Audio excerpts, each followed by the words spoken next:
it the way you like it. We are live on the Facebook page as well as our YouTube channel. The name is Keith Ngesi Radio. Download, like, and subscribe, and you'll never miss a second of it. Otherwise, go and get the app. It's easier.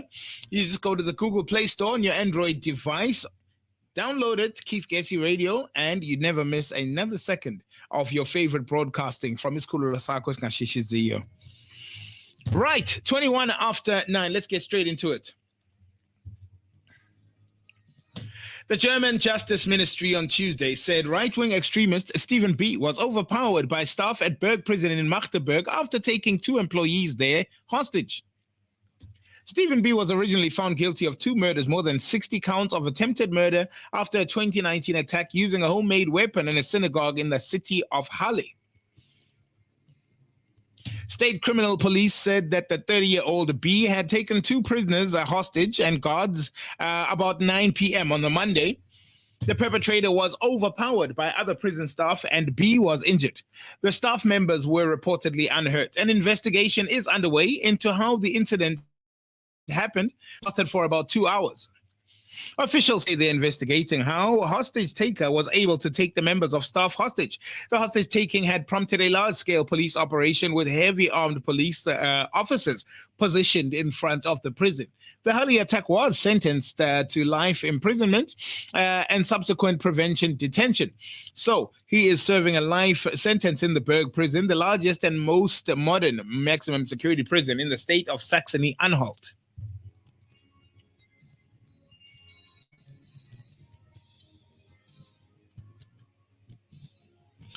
The plenary of the European Parliament will vote this noon on the dismissal of Vice President of the Chamber of the Greek Socialist Eva Kaili, arrested in Belgium for her alleged involvement in a corruption scheme involving payment of bribes by Qatar to gain influence in political economic decision-making in the European state. This was announced by the President of the European Parliament, Robert Metsola, in an extraordinary intervention during the plenary session being held in Strasbourg in France.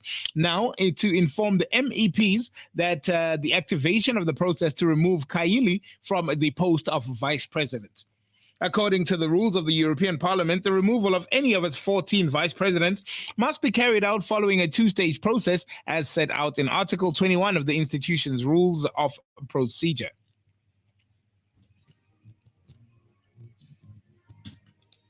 Authorities in Iran said Tuesday that a total of 400 people have been convicted in their involvement in the protests that have been ongoing for nearly 3 months over the death in custody of Mansa Amini, who was arrested for allegedly wearing a veil incorrectly. Tehran Provincial Prosecutor General Ali Al-Qasmir said that 160 people have been sentenced to prison terms of between 5 and 10 years, while another 80 have been sentenced to prison terms of between 2 and 5 years. He also detailed that another 160 people have received sentences of up to 2 years, while 70 have been fined for their role in the riots, as reported by the Iranian news agency Tasnim.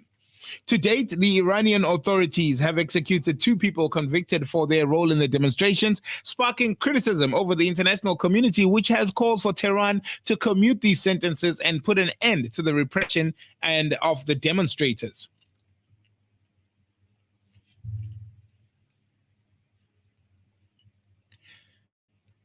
As we continue, the time is 25 minutes now after 9.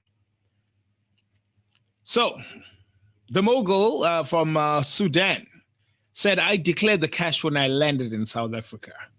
This is the man who is behind, well, not behind, but who is the other half of the Phala Phala scandal and has come to the forefront, really, to become very popular, whereas people are putting his name in with the allegations that are there.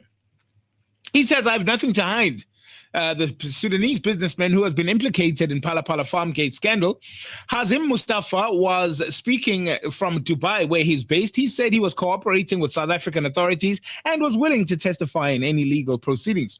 The broadcaster sought to clarify key issues surrounding his involvement in the saga, whether the foreign currency was declared would be compliant with the law enforcement agencies, and if he was aware that the farm belonged to President Cyril Ramaphosa, of which he said categorically that he did not was not aware that the seller was indeed the president.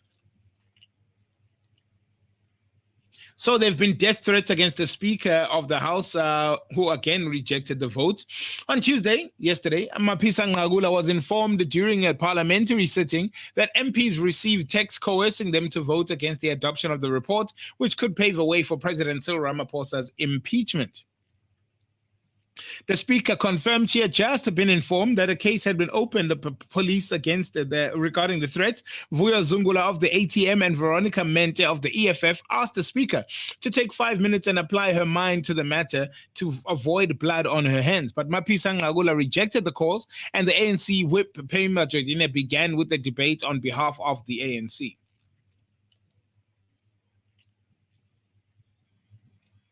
The family of the former U.S. Marine Paul Whelan, detained in Moscow since 2018, has assured that his release is a high priority for the U.S. President Joe Biden after former President Donald Trump criticized the release of the Russian arms dealer Victor Bout. Whelan's sister has held a meeting with the White House staff who would have conveyed to the ex-Marine's family confidence. Now, the announcement of imminent talks with the Russian Federation is also positive news for the family members who have indicated that these initial steps give us hope and the third time is the charm. Trump criticized this weekend, where the Biden administration's decision to release Victor Bout in a prisoner swap that included the release of professional basketball player Brittany Griner, jailed for 10 months on drug trafficking charges when cannabis oil was found on her during the search at the Moscow airport. The former president said that this time in the White House, he did not agree with the release of Bout. In 2018, in exchange for the former Marine detained in Moscow for 4 years on charges of espionage. The White House offered to swap the player and the former Marine accused of espionage. However, Whelan did not enter into the negotiations since Moscow considered him to have a different status because of the accusations against him.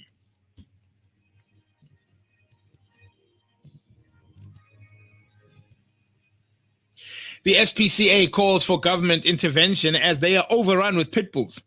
Pit bulls are being dropped off at the SPCA branches across the country at unprecedented rates amidst growing calls to ban the animals in South Africa.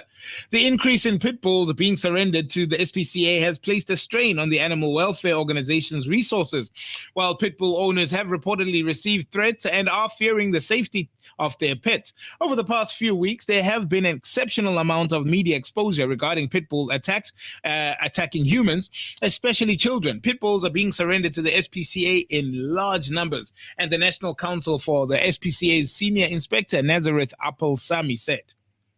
These surrenders are imposing a heavy burden on the SPCA resources. Dogs are being brought in as a result of, number one, panic, fear caused by high numbers of attacks, neighbors in conflict with pit bull owners concerned about their safety. The third one is responsible owners who realize they know little about the breed. And number four is avoiding possible legal action concerned about animals' behavior and aggression. And lastly, awareness through media of the breed and the danger that it poses.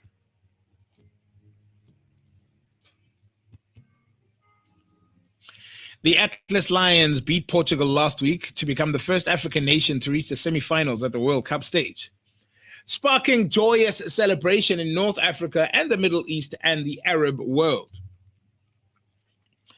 Now, South Africa and Morocco have a long-running feud about the political status of the Western Sahara and an area Morocco claims as its southern province, but South Africa recognizes as independent. The situation has created a frosty relationship between the countries, and many South Africans are not or are sympathetic to the cause of Western Sahara, much like they are to the Palestinians in their relationship with Israel. It is believed about 5 million Moroccans live abroad, mainly in European countries such as France, Spain, the Netherlands, Belgium, and Italy. In the squad at the World Cup, 14 of the 26 players were born abroad, the highest proportion for any team in Qatar. Now, whether perceived or real, Morocco has at times been choosing either an Arab or an African identity, or even gravitating towards aligning with a European outlook when that is the most convenient, which can rub some sub-Saharan Africans the wrong way. When South Africa was preparing to host the FIFA 2010 World Cup, Morocco, which also bid to host the tournament, was among the countries that cast doubt on the country's capability to host the tournament, allegedly citing high levels of crime and high levels of prevalence of HIV/AIDS. In 2019, the Royal Moroccan Athletics Federation banned former Olympic champion Caster Semenya from competing in the Diamond League 800 meters in the country. Semenya was denied entry to compete despite Switzerland's highest court finding the athlete fit to run at the time. In 2021, Kaizer Chiefs were refused entry into Morocco to play at a CAF Champions League match due to restrictions relating to COVID-19. So there are many reasons why South Africans are feeling some type of way about not standing dead straight behind Morocco. I don't know if that is still the sentiment, but something needs to be addressed in that regard. In politics, just as some ANC members simply could not stomach voting down the Phala Phala report in Parliament on Tuesday, candidates for the ANC top six have positioned themselves as leading the fight against corruption. Don't mention their own allegedly corrupt histories. The African National Congress is often painted these days as a party lacking the moral compass, but events at Parliament on Tuesday revealed that, at least partially, to be a slanderous lie. What a sight it was to behold the likes of Mervyn Dix, Lindiwe Sisulu, Bongani Bongo, acting in accordance with the dictates of their own steely ethical codes, which simply would not allow them to vote down the independent reports into the president's Phala Phala scandal. MPs of such high-minded principles could not be expected to collude on a potential cover-up of corruption allegations against the sitting president. The very idea these paragons of virtue would ever stand for such things, that's why they say that the very same Bongani Bongo who tried to bribe the leader of the parliamentary investigation into corruption at ESCOM, yes, the one who allegedly offered a blank check to make disagreeable evidence go away, he's the same chap who had to abstain from the parliamentary vote on Tuesday because his unyielding conscience would not permit him to dismiss the findings of the Phala Phala investigation. 27 now before 10. The suspects of 12 in a gang were nabbed by police allegedly on their way to commit a robbery. Now, the suspects were found in possession of firearms and driving 3 cars fitted with false number plates. One of the police received information about a gang that was planning to commit a business robbery in one of the shopping malls in Benoni. He said a multidisciplinary police team of suspects had spotted the suspects traveling in 3 cars from Johannesburg to Benoni. The members immediately pounced on the suspects and arrested all 12, recovering 3 unlicensed firearms with 23 live rounds. Gauteng Police Commissioner Lieutenant General Elias Mawela commended the integrated team of law enforcement agencies for swiftly acting and preventing another robbery. This is KNR Radio, according to you.